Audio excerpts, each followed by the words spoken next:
Welcome back to Washington Watch. I'm Joseph Backholm, sitting in for Tony today. Grateful that you have chosen to spend a few minutes with us.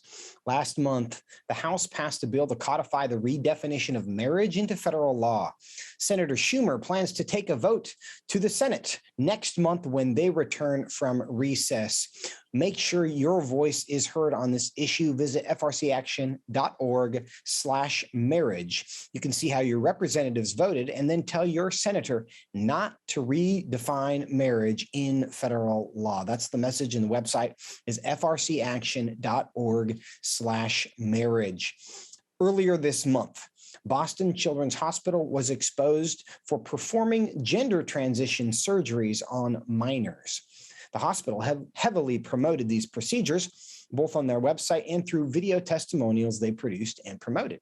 But once these practices were revealed, the hospital quickly changed course, scrubbed their website, and claimed that such surgeries are performed only on adults. Now, in light of this, Washington Stand staff writer Joshua Arnold did a little digging nationwide and found at least 12 other hospitals that perform these surgeries on minors as well. His article can be found at WashingtonStand.com, and he joins us now to discuss it. Joshua, good to see you today. Hi, Joseph. Thanks for having me. Well, tell us, Boston Children's Hospital apparently isn't the only one removing the healthy body parts of kids to deal with gender identity issues. What else did you find? That's correct, Joseph. I found 13 hospitals across the U.S., most of them pediatric children's hospitals, that appear to be performing surgeries, at least occasionally, on children under the age of 18. Now, were you able to find this because they just had that information on their website for the world to see?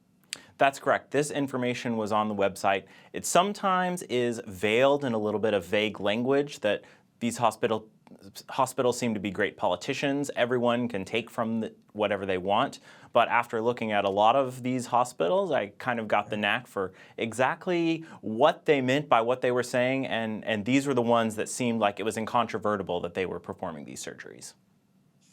Now, in the example of Boston, when they released all these videos, those videos got a lot of attention where they were essentially bragging about this. Then once they got that attention, they scrubbed that from their website. If they're so proud of it, why are they scrubbing the information once the public becomes aware of it? That's a good question. I think part of it is because the public clearly doesn't like it. We saw the response at the Boston Hospital and a couple of others that there was fierce public backlash when this became known. Now, the media is trying to cover for them. Associations like American Pediatrics are covering for them, and the hospital is doing the best it can to contain the fallout and do damage control. But ultimately, people don't want these surgeries performed on children. Do you have any sense for how recently the hospitals have made these decisions? We know that the issue in the public consciousness has arisen dramatically in recent years. We know in Western nations, we've seen data, especially with teenage girls, the incidences of gender identity challenges have risen 5,000% among teenage girls. But when did these clinics, do you know, begin offering these surgeries for minors?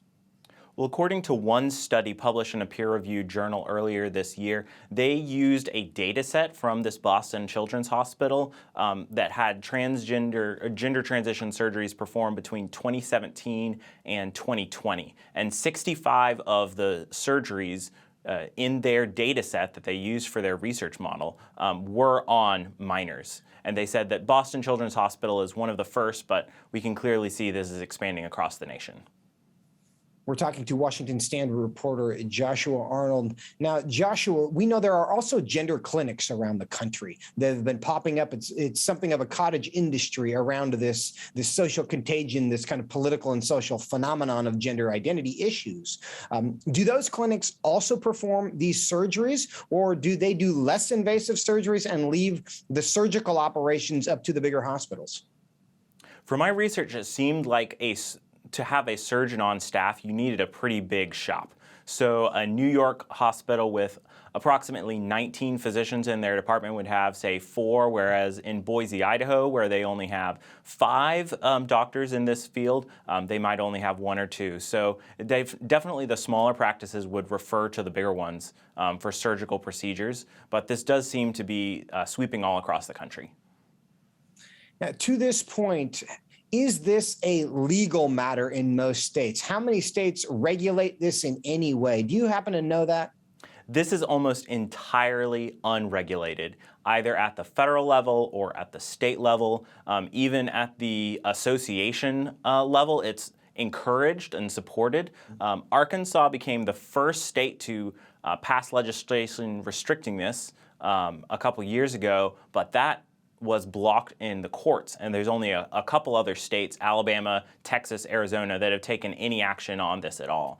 Most of the hospitals are relying on standards of care, quote unquote, that have been put out by basically a transgender advocacy group called the World Professional Association for Transgender Health. And they recommend that these surgeries be performed on whatever is the age of majority in any country. Not exactly a very scientific medical standard there, but they also leave wiggle room for that and allow it to be performed on even younger children in some cases.